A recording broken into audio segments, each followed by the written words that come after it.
Stress. You know, it's strange how many of us react in different ways to stressful things that occur in our lives.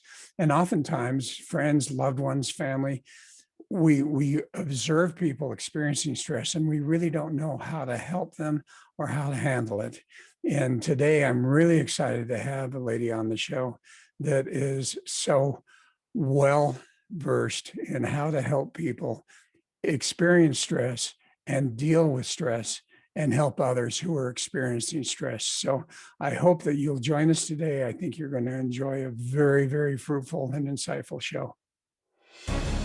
At the end of the day, it's not about what you have or even what you've accomplished. It's about what you've done with those accomplishments. It's about who you've lifted up, who you've made better. It's about what you've given back. Denzel Washington. Welcome to Inspire Vision. Our sole purpose is to elevate the lives of others and to inspire you to do the same. Hey, folks, welcome to the show. And a special welcome to Fran Graham. Fran, how are you doing? I'm very well, thank you, Dr. Doug, and how are you? Hey, I'm doing great. It's been a lovely morning. You're up in Montana, right? That is correct. We're at 3,500 feet, so we have sunshine one day and snow the next morning. So we're in the middle of that spring-summer mix right now. Oh, my goodness. Well, you know, it's really interesting when we talk about stress, distress, those type of things. I'd like for you to share with the audience who you are. And I mean, when I was looking at your bio and seeing all the things you've accomplished, it's like, you know, multiple paragraphs long. And so I'd like for you to share with the audience really a lot of the things that you have done and the background that you have for talking about stress. Okay, thank you. Yes, well, my journey into learning about stress started when I was very, very young. I lost a brother when I was very young and grew up understanding that there was a missing component to my life, but didn't have the language to discuss that. And throughout my life, I have lost several people to suicide or to car crashes or death before their time. And I don't mean that negatively. I mean that generally in our culture, we think people should live to a long age, but when people die before their time, it can be more traumatic because we can't understand why they should have gone so soon. So that led into me wanting to help people when I was an adult. So after I had my children, I decided to join the police in the UK. So I was a bobby for some years. And in that career, I loved being able to help people, but I noticed that my ability to cope with the types of calls for service we were sent to was not good. It was not healthy. And I didn't have the parameters or the understanding or the education or even the support in those days to mitigate my responses to the traumatic things that I had to deal with. So sadly, I lost my career. I crashed, I burned, I had PTSD, I lost my career because in those days there wasn't the support and the help available to help me manage my stress. And there's such a stigma about stress anyway. It doesn't matter what career field you're in. If people feel they're not coping well with the trauma of the job or even trauma in their own life, they feel that they shouldn't talk about it. And I know that is improving, but in those days, and I'm talking about the early 2000s, especially in the UK, you didn't talk about the fact you were struggling at work in an emergency response environment. You just didn't do it. So I crashed and burned, lost my career. I am married to an American. We met when he was in the Air Force. So after that, we moved back to the US, settled in California, and some amazing opportunities opened up for me there to work alongside police officers and firefighters and dispatch and EMS.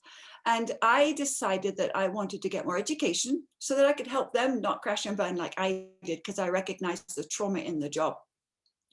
So in the early 2000s, I got educated. I took some online classes. I took some in-person classes, all to do with critical incident stress management, emotional trauma management. And since then, some amazing opportunities just naturally and organically opened up for me to support emergency responders by training up and putting together chaplaincy teams or peer support teams, or sometimes it's called critical incident stress management teams, and have been blessed to travel internationally now to teach this material to help other people. And actually it's expanded beyond just first responders. Now I work with people in disasters, people in hospitals, people in businesses, because my passion is to help everybody understand that if we don't learn how to manage our own responses to stressful situations in a healthy, holistic way, then we're not really doing ourselves any favor. So I have been fortunate enough to write policies and procedures that are now used nationally. I work with trauma people internationally and in the US. And I'm just in the right place at the right time. And I don't think I'm any different to anyone else. I've just seen the opportunities and I've taken the education. And now I've turned it into an amazing business and ministry. Oh, and that's wonderful. And you've just written a book. Can you share with the audience the name of the book? And for those, you can pull it up on the screen so we can see it. And for those of you who are listening, just imagine. Yes, this is my book. For those of you that can see, it is called What to Do When Life Sucks. And there's a term nowadays that everyone uses: life sucks, or this sucks, or that sucks, or it sucks when something happens. And I thought, well, life sucks for all of us in different ways, right? I mean, it could be something as simple as not being paid the amount of money we should be paid, to the tragic incidents of losing a loved one unexpectedly.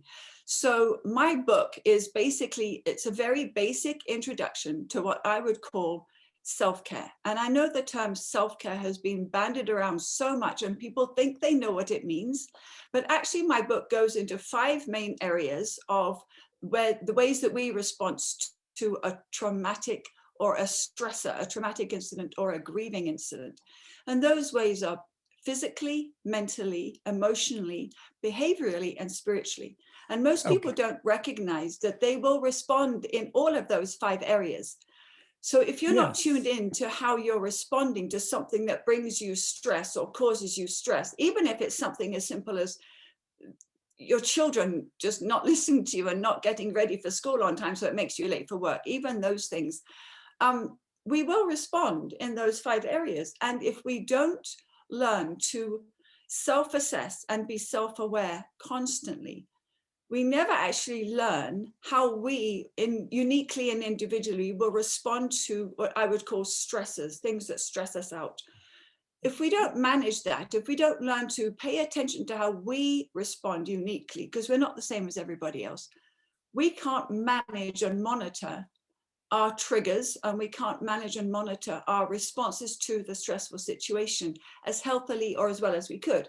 So my book takes us through different ideas and different levels of stress response, from the mundane to the more traumatic. And it just helps people find some coping skills. Okay, and we're going to talk about each one of those in just a bit. You know, it's interesting. I'm a firm believer in synchronicity, you know, how things just happen for a reason. So just before the show this morning, I thought, you know, I'm going to get outside, and we're at about 5,600 feet, but it was still sunny. Wow. So anyway, I walk outside, and I live on a cul-de-sac. So I walk to the end of the street, and we have turkeys that just kind of roam around the neighborhood every once in a while. And so as I was walking to the end of the street, here was this turkey, and it was just kind of wandering back and forth between trees and back and forth. And suddenly this huge truck came rolling by. Oh. And I watched that turkey suddenly jump and then run towards the end of the cul-de-sac and keep running and running and running until it totally disappeared. And I started laughing to myself and thinking, okay, what a prime example of stress and how people react to stress. So absolutely, we're not going to have you help the turkey, but let's talk a little bit about those 5 ways in which an individual can manage stress. And I think you bring up an important point. Everybody experiences stress in a different way. And for some people, I know that, you know, as I was visiting with some people over the weekend, and we were talking about that very topic, and they were sharing stories of stressful situations in their lives. And as I observed that and observed some of my own, I realized that some people just put their head forward and work through it. Yeah. Other people get deeply affected by it emotionally as well as sometimes physically. Mhm. So, talk a little bit about what is it and why is it that we all experience stress a little bit differently? And Mm. why is it so important never to judge the way someone is Right. responding to stress?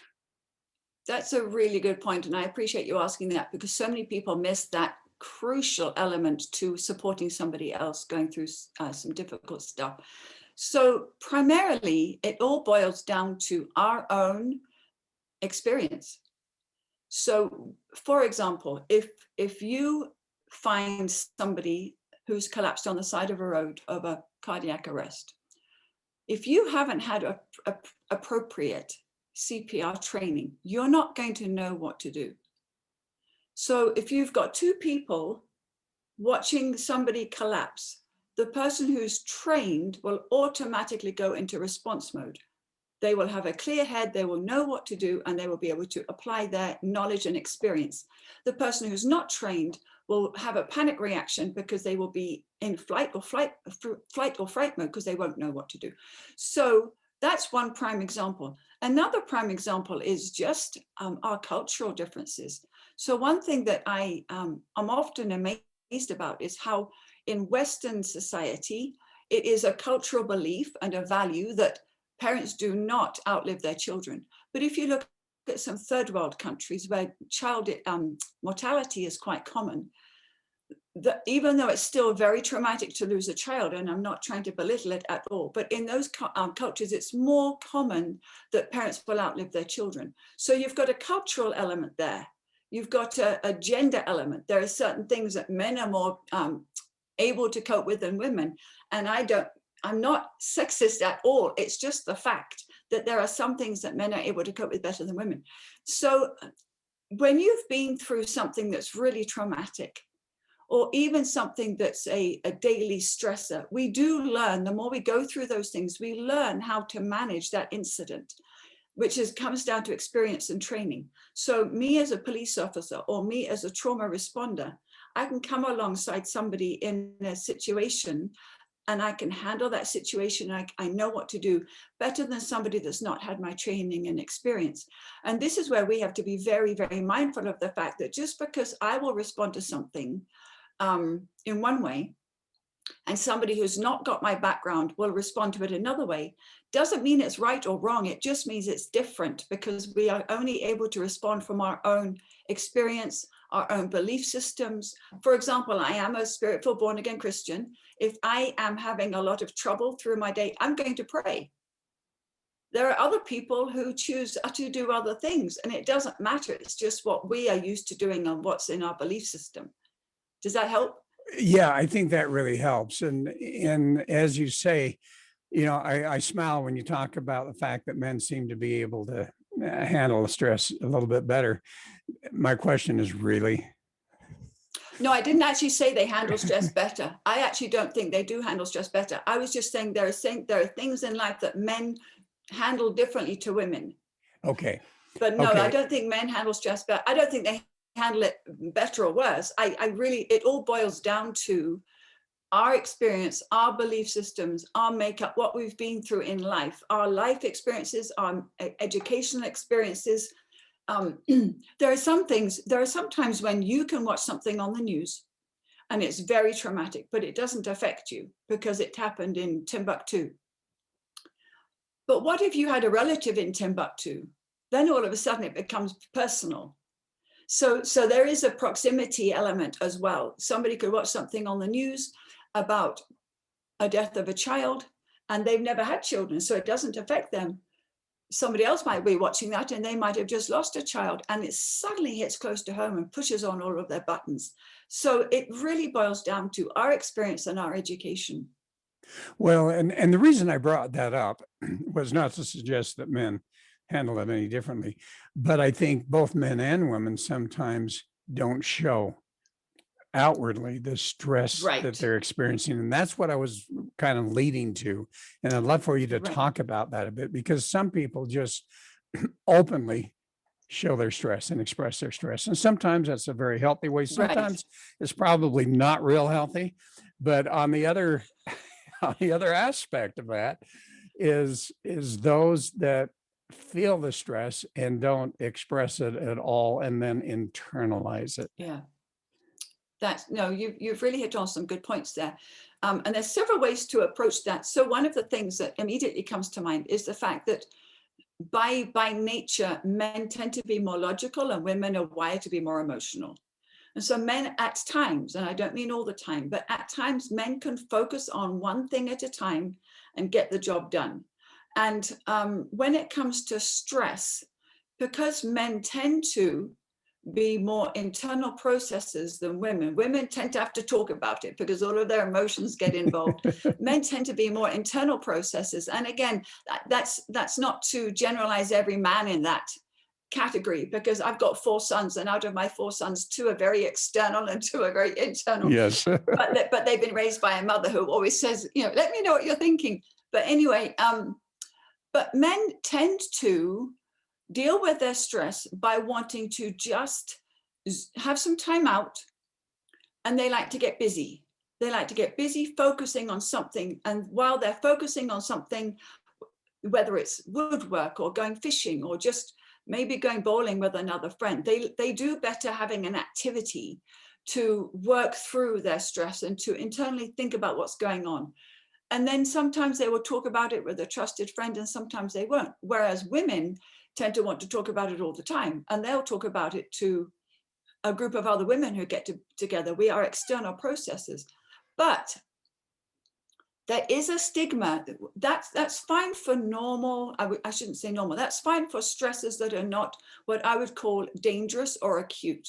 Mhm. When it comes to dangerous or acute stress, as I mentioned earlier, there tends to be a stigma about admitting that we need help. And that's something that I think is, well, it's very sad, and it's also very dangerous, because there is nothing wrong. We are human beings, right? Human beings feel pain. We feel emotional pain. We feel physical pain. We are wired to need to get help when we have that happen in our lives. And too many people are still stuck under the lie or the unbelief that they are valuable enough to be able to ask for help, or that maybe they think that people don't want to help them, but there's always somebody out there willing to listen. And sometimes I think we get so caught up in ourselves that we can't admit that we're in need of help because maybe somebody will think we're weak. Well, in that moment, you are weak, and that's when you need the most help. And that's okay. It's okay to feel vulnerable. It's okay to ask for help. And this is one reason why I wrote the book, because a lot of times I'm saying life does suck and we need to get help, and it's okay to not be okay. The other aspect is that it depends on the career, because certainly if you're in the military, if you are a first responder, even if you're a doctor or a nurse, there are times when you have to suck it up in the moment. You have to be able to get the job done. And then afterwards, it's important to make sure at that time that you go through anything that is causing you to feel unusually stressed or unusually traumatized, and to reach out for help and to talk about it then. But certainly in the moment, you actually just have to get the job done. And we do tend to build up these walls. When you're in a career where you are constantly dealing with highly stressful things, we can tend to build walls around our emotions or around our heart because it's our protective mechanism. But at some point, that wall has to come down so that we can actually get healthy again. Well, and you bring up an interesting point. As all of us to some degree or another have experienced tremendous amount of stress because of the isolation that we've all had to experience because of COVID. Yeah. And I think about parents that have those teenage kids and young adults that may be living with them, and oftentimes they're not even aware of what stress or distress that they're actually going through, or even in a couple. The one partner may not have any clue as to the distress that the other one is doing. Are there some signs that you are able to share that could help people to really recognize if a loved one or a friend or whatever is actually experiencing some type of deep stress that they may not be talking about? Yeah, that's a good question. Absolutely. If you are noticing, it's easier with somebody you know well. It's easier to monitor this with a loved one. But primarily in the behavioral aspect, there are certain behaviors that you are going to see that are what I would call alarm bells or trigger points to keep an eye out for how somebody might be behaving or responding. So classic things are if somebody's off their food, if somebody's lost their appetite, if somebody's not sleeping well, if somebody's more irritable. Now, these could be just because somebody's having a bad day or may not be feeling very well. But if it goes on for several days, then you need to be asking yourself, okay, how can I ask this person what's going on? How can I come alongside them in a non-judgmental way and say, I'm noticing you're off a little bit here, or you're not responding the normal way there. You're more irritable, or you're not sleeping well. It could even be that you notice somebody who enjoys a glass of wine or a pint of beer is drinking a lot more than usual. And so those are all signs to look out for. If somebody's complaining of headaches, if somebody's complaining of stomach aches, if somebody's complaining of nausea and diarrhea, those are all very classic physiological responses to acute distress. Somebody's behavior might change in the sense that they might just binge watch TV. They lose their enthusiasm or their appetite to do anything that they would normally enjoy doing.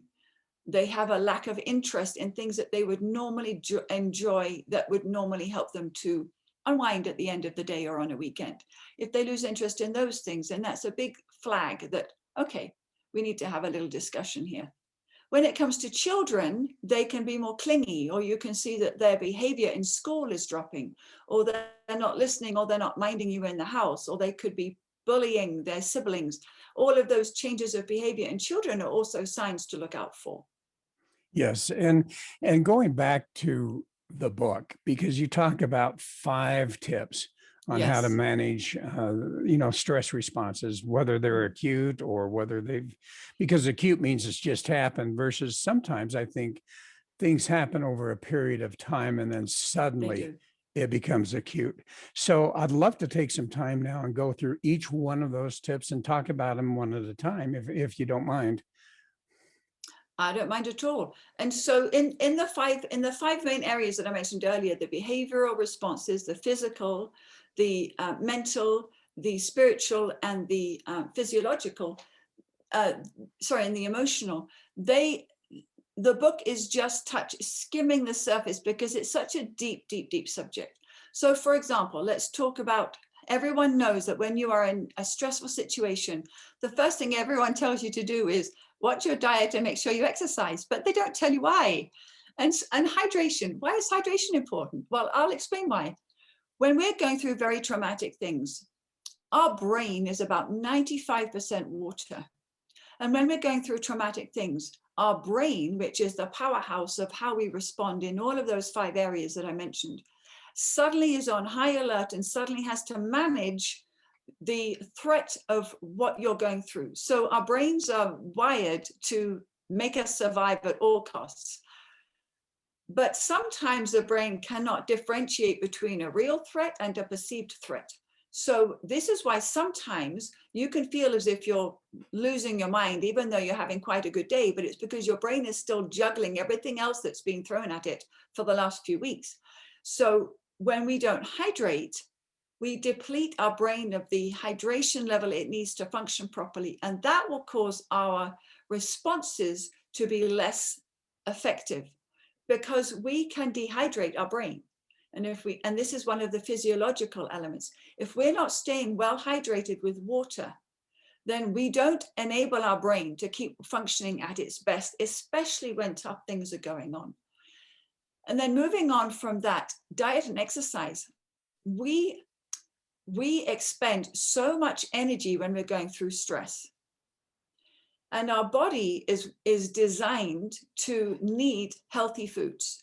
And so for me personally, if at all possible, I'm eating organic foods as much as I possibly can, just because I want to give it the best, because I expect it to last for a long time. And I expect it to be able to show up when I'm in a sort of a fight or flight mode I expect it to know what to do and to be able to do those things well. But if I haven't fed it properly, how can it do those things well?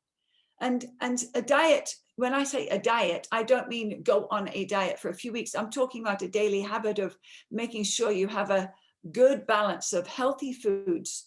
And there are some people these days, some people struggle with so many allergies. Well, it's difficult sometimes to find the healthy foods without having constant reactions. But even for those people, there's things you can do to make sure you can give your body the best nutrients it needs. Because if not, you end up with physiological responses such as anxiety attacking our adrenal glands. We can have adrenal fatigue, or we can have heart issues, or if we're not able to exercise because we're not feeding our body properly, then our muscles waste away. So it all links together. It's all very holistic. One of the main reasons why people say that it's important to exercise when you're going through stressful situations is actually because exercise burns off the high amounts of adrenaline and cortisol that gets dumped into our bloodstream when we're in a stressful response mode. But I always tell people to make sure that before the stress hits, and I talk about this in the book, What to Do When Life Sucks talks about making sure that you put healthy parameters in place before things go wrong. Because if you leave it until things start going wrong, it's almost too late. But if you can give your body the things it needs before the stressful situation happens, you're already at an advantage because you're already making sure your body is healthy. You've already been exercising, you're strong, you're able to withstand stress better when you are in a physically better position. Yes, and the thing that comes to my mind, an ounce of prevention is worth a pound of cure. And, Absolutely. and I think sometimes we don't realize or think about the fact that, there are some things we can do health-wise to prevent. Yeah. And you bring up an interesting point, how sometimes nutrition and some of those things that we consider healthy can actually affect us emotionally in ways that we don't even understand. As you say, someone Yeah. who's experiencing anxiety, my goodness, to think that maybe if they were to change their nutritional approach, that could change their anxiety levels.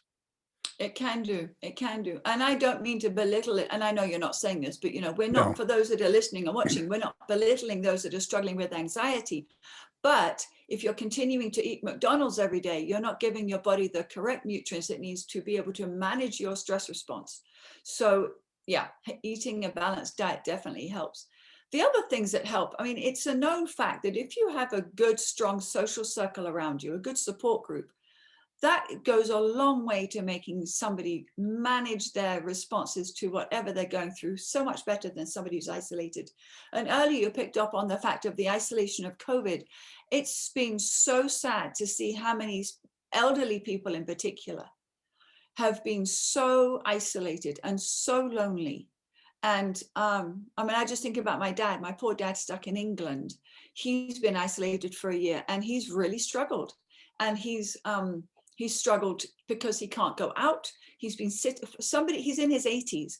For somebody in their 80s who are not able to go out for a walk and have sat for a year, it's actually very, very, very dangerous. Oh, and yeah. so he's not the only one. There are many, many people who haven't been able to get out for a walk or see people that they love, and they've really struggled. And so it's sad, but there's a whole COVID mental health pandemic that is now emerging, and everyone's been so focused on the physical elements of COVID, which has been important, but a lot of people have missed the knock-on effect of the mental health pandemic that's now coming out in all generations and all age groups. And it's just, we're not out of the woods by any means, and that's why so many people need to understand what they can do to make a difference, not only in their own lives, but in the people that they love and they know, so that they can be more aware of how to help somebody. Well, and you talk about what I would refer to as fellowship, to actually experience, that type of thing. And I think for a lot of people, many people are introvertish in nature. So they're not necessarily one to reach out to experience that communication, that fellowship, and so forth. How do you help them? That is such a good point. What I love to encourage people to do is think about the people in their neighborhood that they haven't seen for a while and rather than just turning up and knocking on the door, which is great, it's fantastic, take something homemade. I love making homemade sourdough bread. And there's nothing more special than taking around a fresh loaf of bread or a fresh batch of cookies or a cake, or even, a nice meal, and just take something around and just check in on them once in a while. If they're able to get out and about, invite them around for a meal. Offer to take them to their doctor's appointments if they haven't got anyone that can take them to doctor's appointments. Whatever it is you can do, just be mindful of what's going on in your neighborhood and just reach out to the people that you haven't seen for a long time. Certainly, I know in our local church, we are making sure that we check in on people from the church that we haven't seen for a while. But it's also important to go outside of the four walls of the church and check in on people that you don't normally see, but you know that they are there, because so many people don't have friends, so many elderly people don't have family in the neighborhood, and they don't know to reach out to you. So it is up to you to knock on their door and say, hey, how can I help? Can I come in for a cup of tea? Would you like to come round to mine for a cup of coffee? Just be more aware of the people that could need a friendly hand. And I think that is so important. So important. Okay, so let's continue on with those tips. Okay, all right. So I do think meditation is important. Whatever faith background somebody might have, meditation is important, because they have to understand that there is a higher power and they're not on their own on this planet to sort things out. So for me, it's prayer, it's praise, it's worship, it's reading books that inspire me, it's reading the Bible. And I've noticed a lot of people in this season who wouldn't normally do that are turning to aspects of a faith, whatever their faith choice might be. They are turning to a higher power because they're looking for answers, and that's good. That's good if you can do that. Some of the other elements are just watching out for your mental responses. And when I say that, we know generally, earlier I was talking about assessing how we respond to things. We know how we respond to things most of the time. But if we notice within ourselves that we are losing an enthusiasm or losing an interest in something that we would normally enjoy doing, we need to pay attention to that, because there's two possible things that could be happening. One is called compassion fatigue, and the other is called burnout. And there are more reasons for this, but I just want to touch on the two that are least talked about.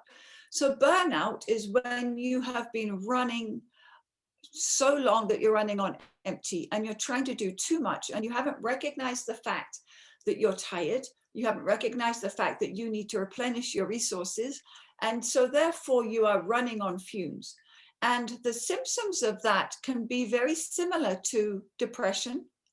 They can be similar to those of burnout, where you have no interest to do things you would normally want to do, and you really don't care. And the difference between burnout and compassion fatigue is that you have compassion fatigue if the things that you are normally compassionate about don't interest you currently. So for me, I work extensively as a chaplain, and I'm compassionate to help people going through difficult situations. But I know that my compassion tank is empty when I hear of a situation and I don't have any interest to respond to it. It's like, no, it doesn't faze me. Then I start feeling guilty because I think, hold on a minute, this should impact me. I should feel that I need to do something about that. So sometimes out of guilt and obligation, people will then react appropriately. They will choose to make the right choices to jump in and help that person. But actually what they're doing in that moment is digging themselves into a deeper hole. We all have to have a timeout point, right? We all have to have a point where we say, okay, no, enough's enough. I don't have the capacity. I don't have the emotional ability. I don't have the mental strength. I don't have the physical energy to keep responding to every need around me. Sometimes I don't even have the energy. If I've come back from a very difficult call for service or a very difficult deployment, my husband knows I don't have the energy to jump into cooking and cleaning. He knows that my need at that point is for him to take over for a week or two, just to give me the time to replenish. But if we don't pay attention to those times, if we don't pay attention to those times when we don't feel that we have the energy to respond, and tell ourselves that it's okay to take a step back. It's okay to not jump in to help everybody all the time. If we don't do that, we end up doing more damage to ourselves. And then Well, you and can get into PTSD. yeah, and you bring up a really interesting point because, as you say, you come back from a real traumatic situation that you've been helping in, and your husband is fully aware that Yeah, you need a week or two, and he's yeah. willing to do that. Um, Mhm.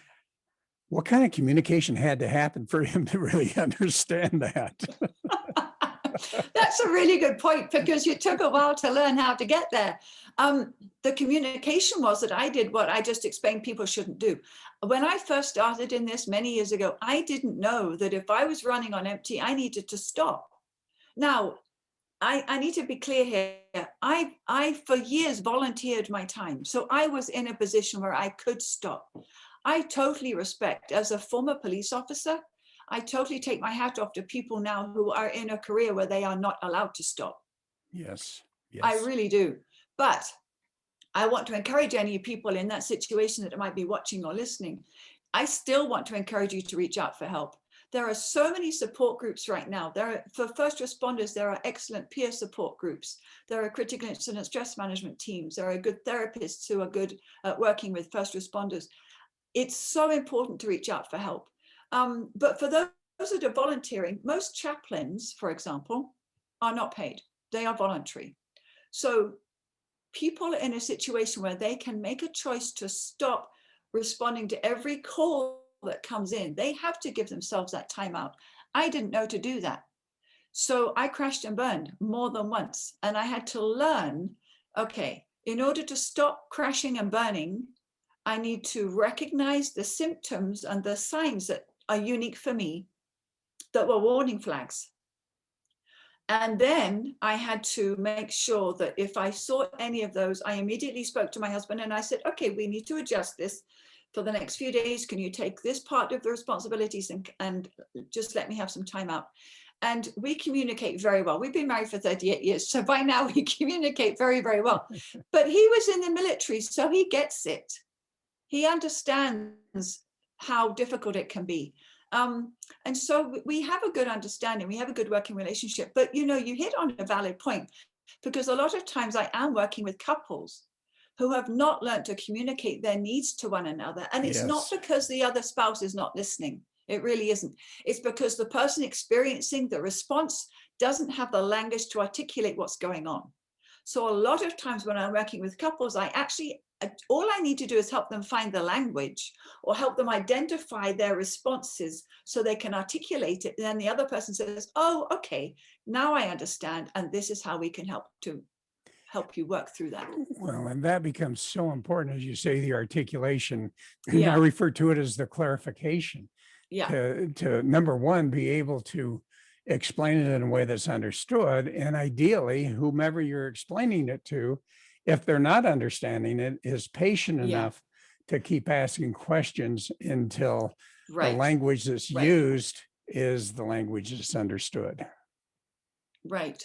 So true. And the big thing for the listener or for the person who is trying to support the stressed person, the big thing is to never, ever, ever shut them down and never let them think you don't care by just saying something like, well, just pull yourself together, or well, you'll get over it. I have a friend who always says, you'll be fine, you'll be fine, you'll be fine. And I laugh because I know that that's just the way they are and that they just don't have the skills to say anything different. But that's actually not very helpful. I mean, it's lovely to encourage somebody, but what I would say is, with the right help and resources, we will get through this. Yes, they will be fine in the end if they have the right help and resources. But to say that to somebody without saying, okay, what help can I help you find? Or how can I help you plug into the right resources? Or what do you need from me right now? That's a great question. What do you need from me right now? Sometimes they'll be able to say, I just need you to take the kids to school for the next 2 weeks, or I just need you to do the dishes, or I just need you just to hold me and to hug me. They might even say, I don't know what I need right now because I've not experienced this before and I don't know how I'm feeling. They can't put into words how they're feeling. And so if that's a situation, then you just need to have open communication every day for as long as it takes until we can start to figure out how we're feeling, why we're feeling that way. And after a while, you do learn to recognize it. The next time something difficult happens, that same feeling comes up again, and you suddenly think, oh, I know this.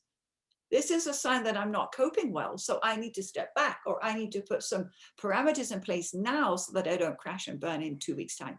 Well, and it's tough, I think, for many people to really develop that sense of empathy for others, and to be willing to just, really ask, rather than it's all about me, all right, I got to stop for a minute.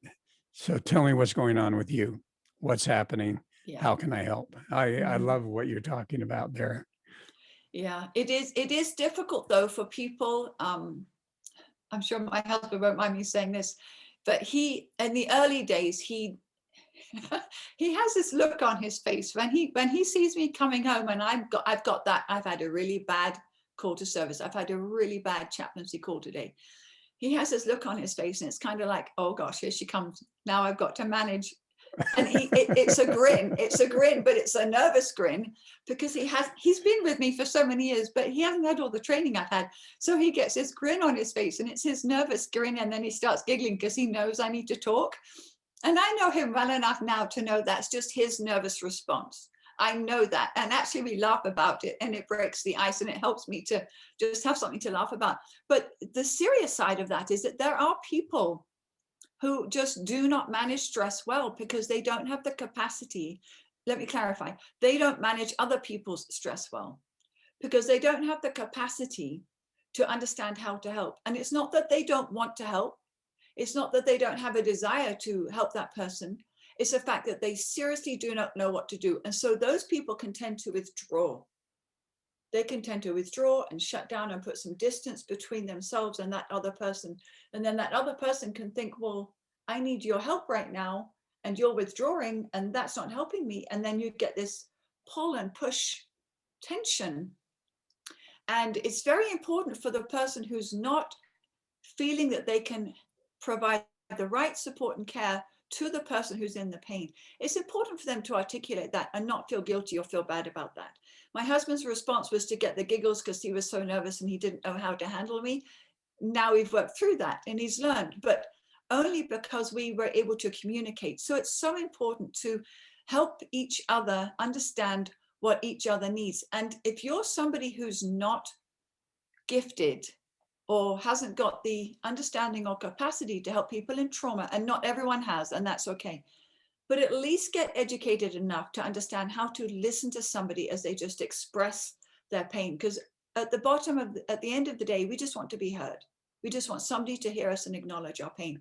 And it's very important when you're listening to somebody sharing what they're going through. It is so important to say something along the lines of, I hear you and I can see how that's very, very difficult for you.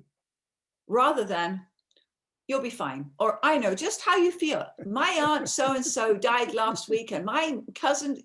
Don't bring somebody else into it. It's about that person in the moment, but let them know you've heard them. Yes. And I think just the very fact that, what, I see what you're experiencing. I don't know what to do, but let's find someone that does. That does. And I think that's certainly something. You've had some amazing experiences. Are there any stories that you care to share that really depict what you've been talking about? Oh my gosh. I should have been prepared for this, shouldn't I? There's one story that comes to mind.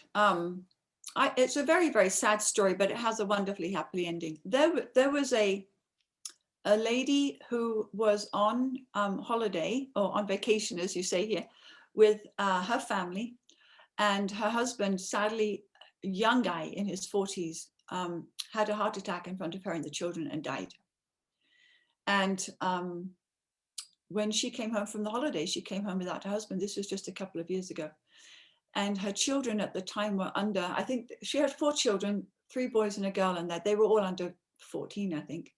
But it was very, very difficult. This man was a local pastor, and I received a phone call from his supervisor saying this had happened on a Saturday, and on the Sunday, they were supposed to all be in church. And the supervisor phoned me and said, I need your help. I've got to go and tell the church that their beloved pastor has died, and the family is going to need a lot of support and help. And it was very interesting because the pain that that family went through, obviously and understandably, was so intense. But what I needed to do was find some support systems for them. Number one, if you are helping somebody through trauma, don't be their only support. Make sure that there's 2 or 3 different people coming around, because you cannot take the responsibility all on your own shoulders. So as a responder, make sure you have a group of people bringing in different elements of support. So I pulled in some different elements of support, and we walked with that family every day for weeks. And we walked with the church congregation I would go in and I have some presentations that I do and some classes that I teach about the subject that's in my book, about how to deal with trauma and stress within yourself, how to handle grief, how to help other people through situations like that. And I went in and I offered these seminars, these courses and these classes, and preached a couple of Sundays to bring the message into the congregation, and did a lot of one-on-one work with the family and the staff members and those who needed the one-on-one work. But what was wonderful was, after a few weeks, you start seeing people beginning to apply what you've taught them, and you start seeing them grow from the negativity. And I call this the post-traumatic growth stage. And actually, when we've gone through very, very painful things, it's miserable going through stuff that hurts our emotions and hurts our spirits and our souls. But we generally come out better the other side. You know, how many of us can look back at something that's been very, very difficult? Would we want to go through that again? Absolutely not. Are there aspects of having gone through that have improved us as a human being? Absolutely.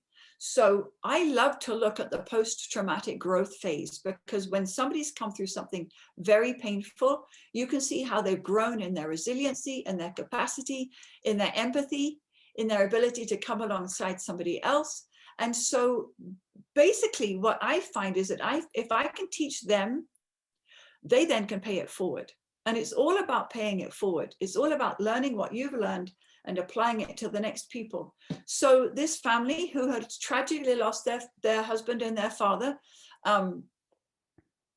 their first year was miserable, as you can understand. And I was with them, in contact with them almost every day for the first year. When the first anniversary came around, the wife, the widow, expressed to me that her emotional response when the anniversary came around was worse than when the incident first happened. And I said, you know what, that's actually very common, because when the incident first happens, you are in such shock, and you are in fight or flight mode, or freeze mode is another word. You are in such shock that you do not have the capacity to manage your responses in those 5 areas very well. So you basically feel a bit numb through the whole of the first few months. When the first anniversary comes around, that shock and that numbness has worn off. So now you're feeling all of the emotions as you relive the experience of what happened. You're feeling them all, and because you're not numb, they can be more strong and can be more painful. Well, a couple of years further on, she's worked through all of that beautifully. Her children are thriving. She's now just got engaged to another wonderful man, and can experience joy and happiness again. But had she not had those step-by-step support systems along the way, she would not have managed as well.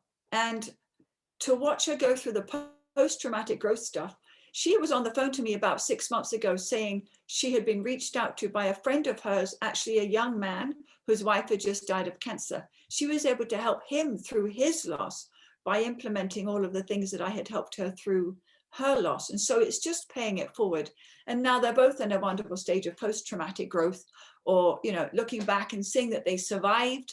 It feels like you're going to die when you're going through it, but, you know, we do survive. We do come out the other.